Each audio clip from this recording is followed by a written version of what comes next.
A Life Barbaric and Brutal. By Arthenis Belloc. Chapter 1. Abducted by the Reach Men. I was born in Mercian's Hamlet, just north across the Bjolsey from Evermore. My mother was a weaver, and my father was a boat builder who made small fishing smacks and coracles for the river trade.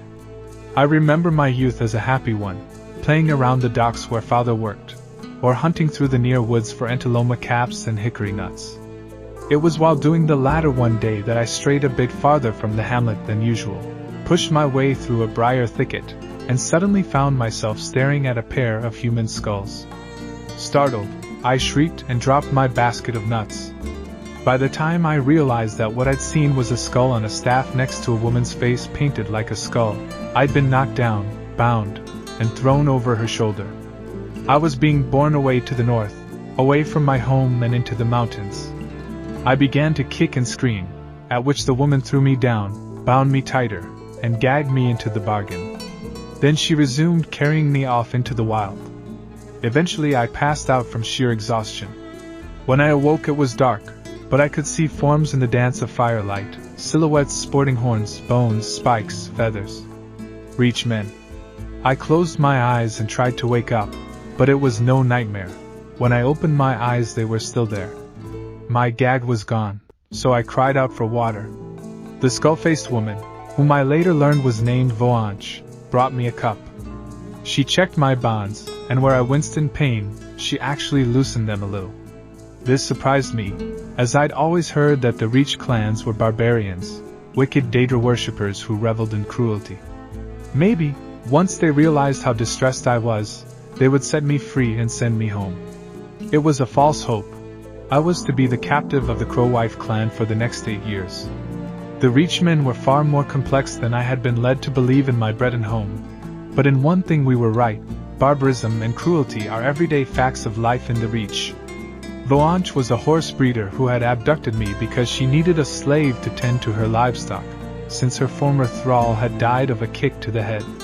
She had given me water and loosened my bonds solely out of concern for the condition of her new possession. Voanche's clan was ruled by a hag raven named Cloavdra, a claw-fingered crone who was a witch shaman of considerable power. She was a priestess of Nemera, the spirit Daedra, the lady of ancient darkness who commands repulsive vermin such as spiders, insects, slugs, and serpents. Because Nemera is the mistress of small pests, the Reach men call her the children's god. They are not without humor, though their jests are always malicious. At every 2 moons Dark Cloavdra would draw lots at random from the children of the clan, both Reach and Slave, to select a sacrifice to the goddess of the dark. The chosen child would end up on the ever-oozing altar where Cloavdra would cut out its heart as an offering to Nemera. Every time I was sure it would be me, but the name feather drawn was always of another. Cloavdra's hag husband was a crude and vicious man named Cointhak. He was a gravesinger, a witchman shaman who could command the dead. In our land we'd call him a necromancer.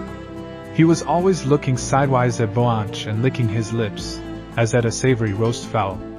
Though he had power in the clan and was feared by all, Voanche treated him with disdain, which would sometimes provoke him into sending hoodhaunts into her tent at night, or hexing the horses' oats with ridewurm. Voanche never turned a hair, just threatened to complain about Cointhak to his hag wife Cloavdra, which always sent him packing. Life was hard in the Reach. Crowwife was a hunting clan, so our life was following the herds across the wastes. It was a rugged and perilous existence, where life could be snuffed out in a heartbeat by the antlers of an elk buck or the fangs of a saber cat. But what I feared most were the semi-annual crossings of the Karth River in the wake of the tundra herds.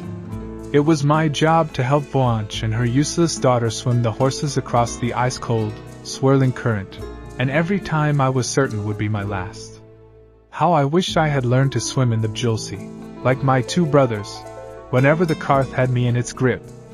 Occasionally during a crossing one of the horses would panic and break free of us, which usually meant drowning and death for it.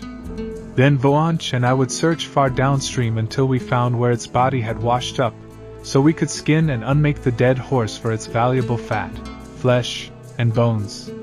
Nothing was wasted among the Reach men. It was during my 6th summer as a slave of the Crowwives. I had crossed the hated Karth 11 times, that I began to attract the unwanted attentions of Iocnuel, the loutish son of Cloadra and Cointac. He expressed his attraction by pushing me into mud puddles or putting dead bulls in my stew. He was a year younger than me, but soon I knew he would want me to the object of more than just practical jokes. As the son of the Hugraven, he could do pretty much whatever he wanted with impunity, and Voanch couldn't protect me by complaining to Cloadra. The old virago would just cackle and wave her away. So at night, when I should have been sleeping in my pile of furs, I started making a spear.